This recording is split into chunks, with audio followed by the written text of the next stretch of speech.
Thank you, Rabbi McCarroll. Thank you, Cantor Rosen. Beautiful tefillah tonight. So wonderful to see so many people in our Mishkan tonight. So beautiful to hear your voices and this lovely music that we've been having together. It is so good to be together, almost as if that is the theme of the Parsha this week. And yet, something you will almost certainly learn about me very quickly is that I have a deep love for Hasidic tales and Hasidic teachings, especially the teachings of Rabbi Levi Yitzchak of Berdechev.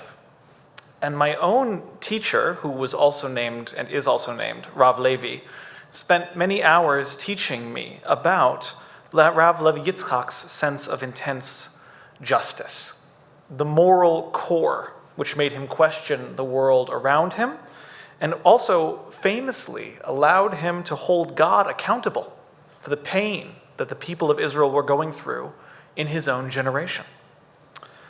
But Rav Levi Yitzchak's greatest strength, according to my teacher, the other Rabbi Levi, was that his overwhelming thirst for justice was always tempered with love, and that the failures of the world are never an invitation to turn away from it, but rather an opportunity to believe in the ultimate potential for goodness and that one day things may yet be made right.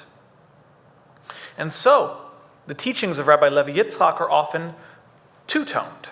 The first is the ask, the demand of the world, of the people, of God, to live up to our obligations and responsibilities. And also, this is the second piece, to point out the light, the literal sparks of the divine hidden in the world that can be found in the most challenging and most minor of places.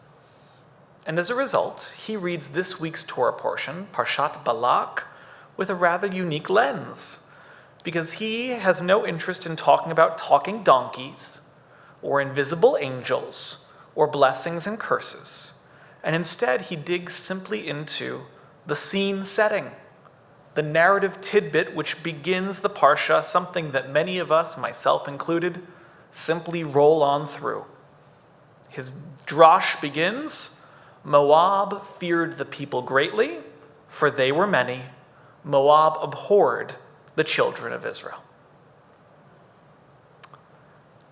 Rav Levi Yitzchak identifies and then bisects, arguing that when the Torah says Moab feared the people, one should not read it as synonymous with that later statement, the children of Israel.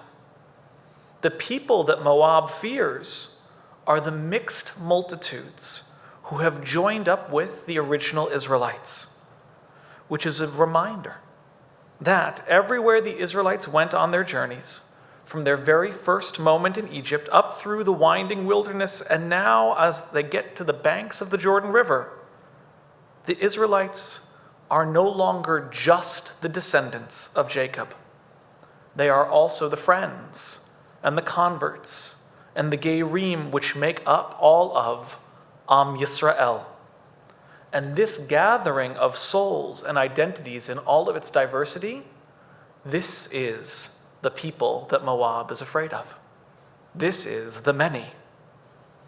And when Moab hates the children of Israel, the literal descendants of Jacob, that is because we are a people who can and will and did welcome others into our society, to share with them our Torah, and to offer up an antidote to the brutal world of idolatry.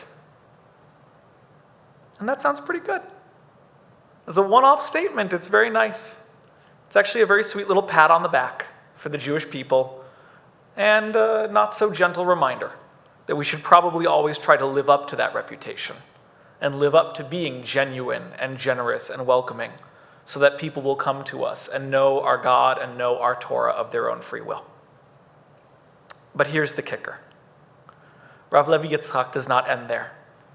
He actually goes one step further and says that the other reason why Moab is so afraid of these extra additions to Am Yisrael is because they are actually more proficient at, they are better at raising up holy sparks than the original Israelites.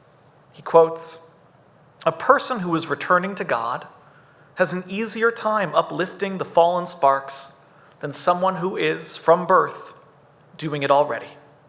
And that is why Moab feared the people greatly, because the Gerim who had joined Israel, they were many, and they were especially talented at lifting up sparks."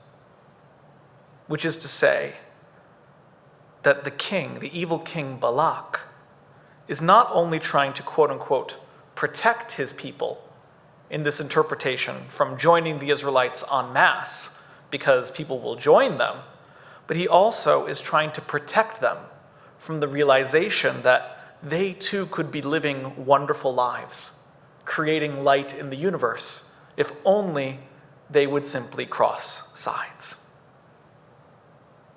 Rabbi Arthur Green, who is one of the great scholars of Hasidic Judaism alive today, points out that there are two secrets in this teaching. One is open, one is closed.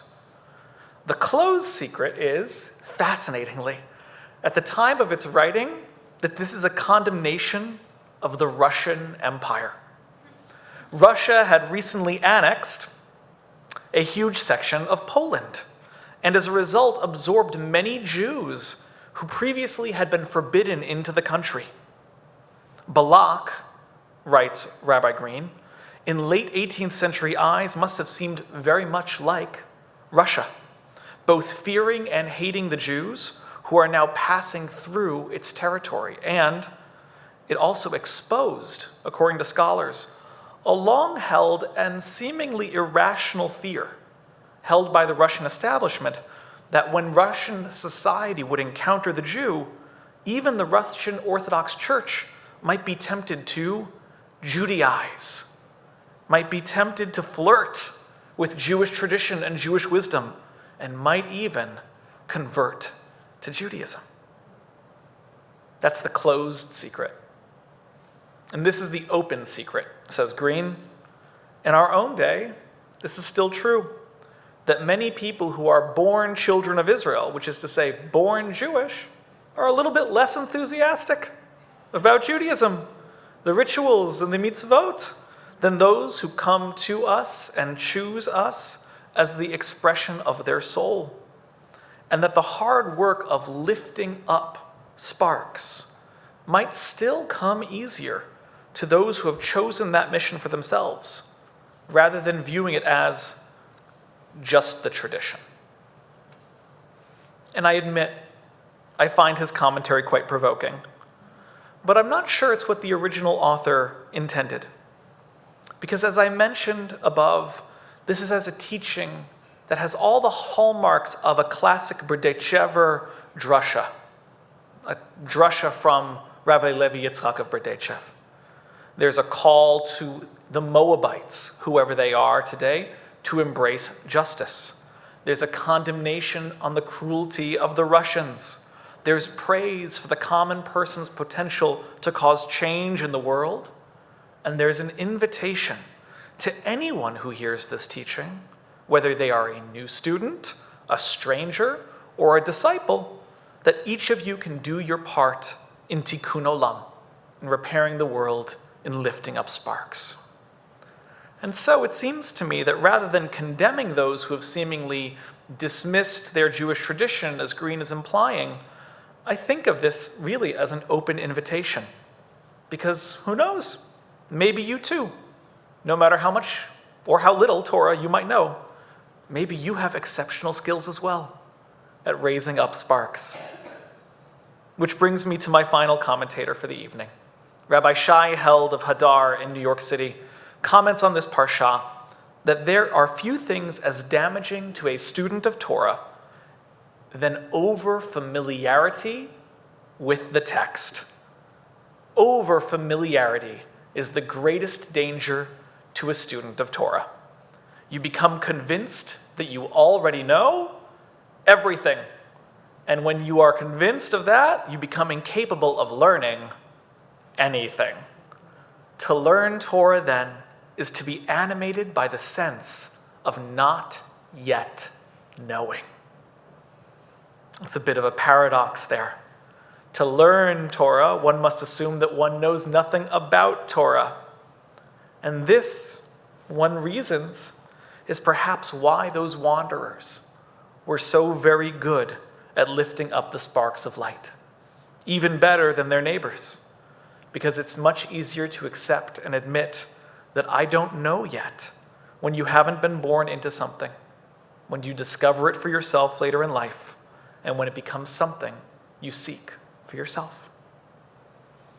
I say all of these things with the caveat that it is easier, yes, but not necessarily impossible, because each of us has the potential and the ability to look into the world and into our Torah with fresh eyes and the ability to have radical amazement. When we let go of the need to already know, we too can find perspective and inspiration.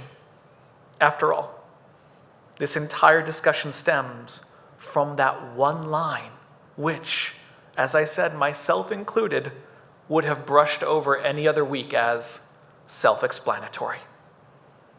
And so as we enter into this Shabbat, it is my hope for all of us that this is the week where we set sparks flying with our curiosity, with our wonder, and with our faith.